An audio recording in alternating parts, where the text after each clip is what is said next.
নবীজির সাহাবা নাম মনে রাখবেন, রবিআ ইবনে কাব। বলেন কি নাম?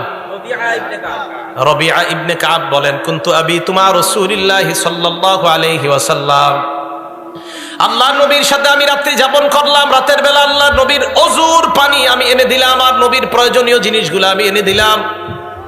নবীকে আমি ওযুর পানি দেওয়ার পর আল্লাহর নবী আমাকে বললেন, সাল, এই মেয়ে আমার কাছে কিছু চাও।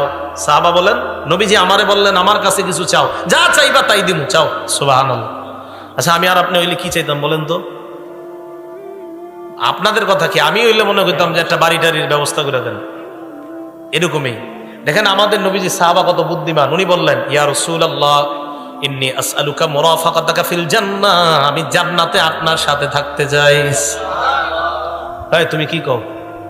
কয় যে এটাই চাই। নবীজি কয় আওয়া গায়রা যালিকা, এছাড়া আর কিছু চাও না? কয় না, এটাই চাই, আমি জান্নাতে আপনার সাথে থাকতে চাই। নবীজি বললেন, ফাআইন্নী আলা নাফসিকা বিকাসরাতিস সুজুদ, তাহলে বেশি বেশি সিজদা করো, নামাজ পড়ো। যত বেশি নামাজ পড়বা জান্নাতে আমার তত কাছে থাকবা। তাহলে আশেক রাসূল পাওয়া গেল।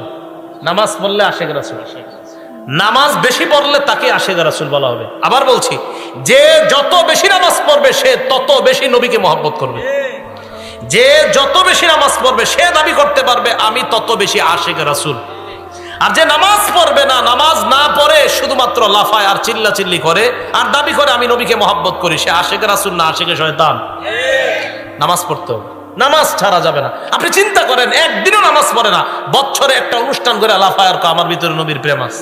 তাহলে বলেন তো, আশেক রাসূল কি নামাজ ছেড়ে দিলে হবে না নামাজ পড়লে? নবীজির কাছে থাকা যাবে নামাজ ছাড়লে না পড়লে? আমার মন চাই এই হাদিসটা আমি পুরো বাংলাদেশের ঘরে ঘরে গিয়ে বলি যে নামাজ পড়লে আশেক রাসূল হয়, নামাজ না পড়লে হয় না। এই যে নবী বলছেন, মুসলিম শরীফের 481 নম্বর হাদিসে নবী বলছেন যে তুমি যত সেজদা করবা জান্নাতে আমার তত কাছে থাকবা। আমি আপনি বলতেছি না, নবীর প্রেম যত থাকবে তত জান্নাতে, নামাজ পড়ি আর না পড়ি নাউজুবিল্লাহ। আমার নবী কয় না, যত বেশি নামাজ পড়বা তত বেশি তোমার মাঝে আমার মহব্বত পয়দা হবে আর তুমি তত কাছে আমার জান্নাতে থাকবে।